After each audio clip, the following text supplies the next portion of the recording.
বন্ধুরা কেমন আছেন? আশা করছি সবাই ভালো আছেন, সুস্থ আছেন। ফুটবলের আজকে কিছু আপডেট নিয়ে চলে এলাম স্পোর্টস লাভার্স এই চ্যানেলে। সবথেকে বড় খবর যেটা হচ্ছে কেপ ভার্দে, এই যে দেশটা রয়েছে, এই দেশটা ওয়ার্ল্ড কাপ খেলার জন্য কোয়ালিফাই করেছে।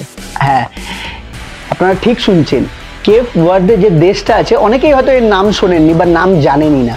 এই দেশটা ওয়ার্ল্ড কাপ খেলার জন্য কোয়ালিফিকেশন যে রাউন্ড হয়, সেই কোয়ালিফিকেশন রাউন্ড টপকে ওয়ার্ল্ড কাপ খেলার যোগ্যতা অর্জন করেছে। আর এদের জনসংখ্যা কত জানেন? 5 লাখ সামথিং কিছু। আর যেখানে ভারতবর্ষের জনসংখ্যা কত?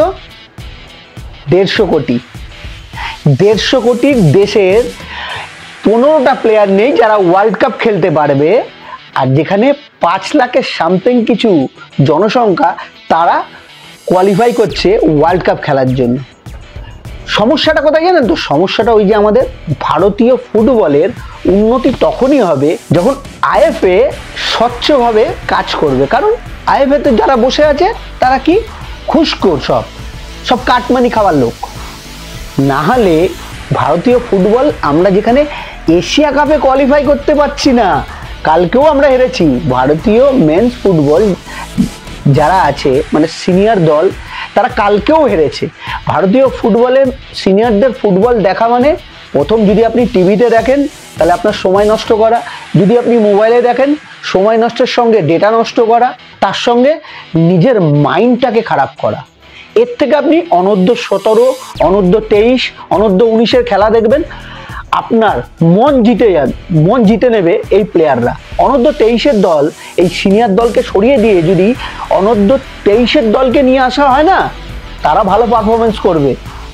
ছেটে ফেলা হোক সেই সুনীল ছেত্রী, আমি আমার এর আগে একটা ভিডিওতে বলেছিলাম না, সেই সুনীল ছেত্রীকে স্ট্রাইকার হিসেবে রেখে দিয়েছে। আর কতদিন বাবা, আর কতদিন? সুনীল ছেত্রীকে অপমান করছি না, অপমান করছে আমাদের যারা বসে রয়েছে আইএফএতে। অনূর্ধ্ব 23-এর যারা প্লেয়ার রয়েছে কি অসাধারণ খেলছে বলুন তো।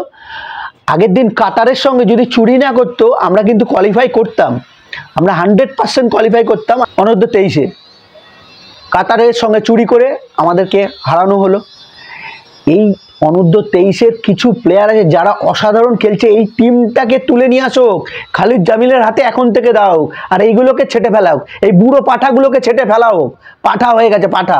হ্যাঁ, যাদের বয়স হয়ে গেছে এখন 37-40 বছর বয়স, তারাও ফুটবল খেলছে। আর যারা ইয়ং, 23 বছর বয়স, 19 বছর বয়স, তারা চান্স পাচ্ছে না। অন্য দেশ কি করছে?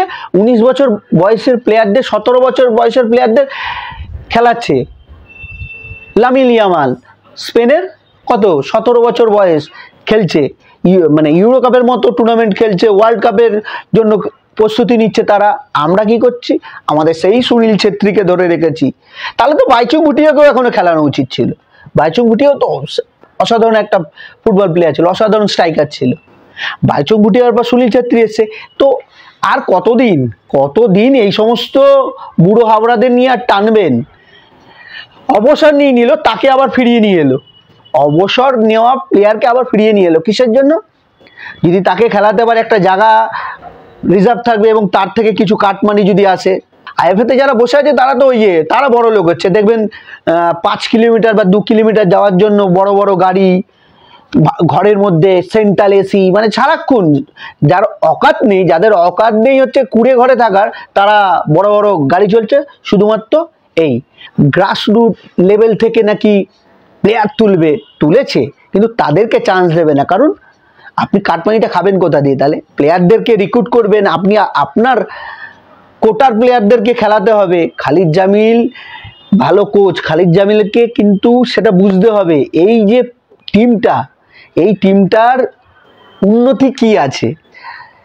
আমরা এএফসি কাপ কোয়ালিফাই করতে পারি না, অন্য সব দেশরা ওয়ার্ল্ড কাপ কোয়ালিফাই করে তাদের 5 লাখ জনসংখ্যা নিয়ে, 5 লাখের সামথিং কিছু বেশি নিয়ে। এর থেকে আর মানে দুঃখজনক ব্যাপার কি আছে, বা এর থেকে নক্কারজনক ব্যাপার কি আছে? ভারতীয় ফুটবল কোনোদিনই উন্নতি করতে পারেনি। হ্যাঁ, ওয়ার্ল্ড কাপ আমরা স্বপ্ন দেখতে পারি, যদি কোনোদিন আয়োজক দেশ হিসাবে ওয়ার্ল্ড কাপ করতে পারি, তাহলে হয়তো কোয়ালিফাই করতে পারে। তাছাড়া 100 বছর চলে গেলেও ভারতীয় ফুটবল উন্নতি করতে পারবে না। ওই যে পড়ে থাকুন, ক্লাবগুলোও পড়ে থাকুন, আইএসএল, এই হ্যান ত্যান সব নিয়ে পড়ে থাকুন। যেমন মোহনবাগান টিম প্লেয়ার ছাড়বে না, জাতীয় টিমে প্লেয়ার ছাড়বে না, জাতীয় টিমে প্লেয়ার ছাড়লে চোট হয়ে যাবে, জাতীয় টিমে খেলবো না, জাতীয় টিমে খেলবো না। কালকে যে ম্যাচটা হারলো, দুটো প্লেয়ারকে ছাড়া, সাংতে এবং লেনি রড্রিগেজ ছাড়া কে খেলেছে বলতে পারবেন সারা মাঠে? বল গোলে ঠেলার মতো ফার্স্ট হাফ যা খেলেছিল, ফার্স্ট হাফে 4 গোল হয়ে যেত। বল ঠিকঠাক পাসিং করতে পারে না, গোলে ঠেলতে পারে না, গোলে মারতে পারে না। 10টা অন টার্গেট করে একটা গোল হয়েছে, তাও ছাংতে করেছে। যে গোলটা করেছে অসাধারণ গোল করেছে, 10 বার মারলে 1 বার হবে এরকম গোল। আর ওরা দুটো টার্গেট করেছে, দুটোই গোল হয়েছে।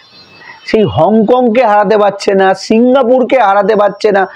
বাংলাদেশের থেকে র্যাঙ্কিংয়ে নেমে গেছে ভারত, বাংলাদেশের থেকে র্যাঙ্কিংয়ে নেমে গেছে ভারত। আর কি বলবেন?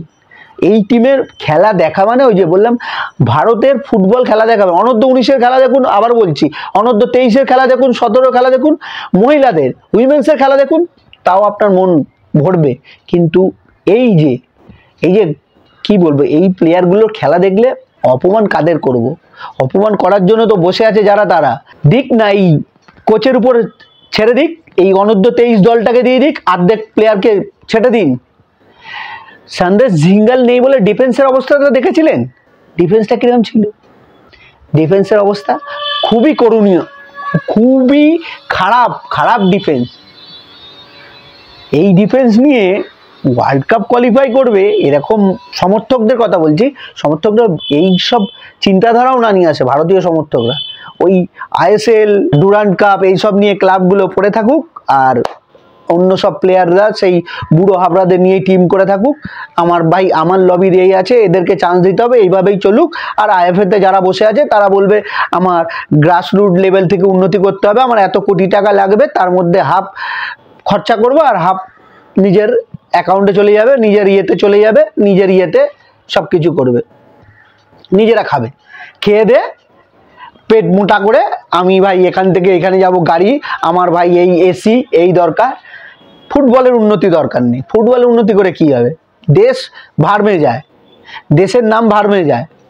আমি বেঁচে থাকলে, নিজে বেঁচে থাকলে অনেক, ওই একটা কথা ছিল না, আপনা কাম বানতা ভাড় মে যায় জানতা, সেরকমই যারা আইএফএতে বসে আছে তারা ওইটাই বলছে, আপনা কাম বানতা ভাড় মে যায় দেশ, ভাড় মে চলে যাক। দেশ কি হচ্ছে, দেশের ফুটবল কি হচ্ছে জেনে লাভ নেই।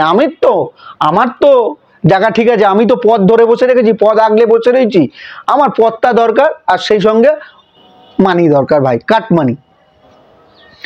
তো বন্ধুরা, এই ছিল ভারতীয় ফুটবল নিয়ে কিছু আলোচনা। ভারতীয় ফুটবল নিয়ে এই কারণেই আলোচনা করি না, কারণ করলে সময় নষ্ট, সব কিছু নষ্ট।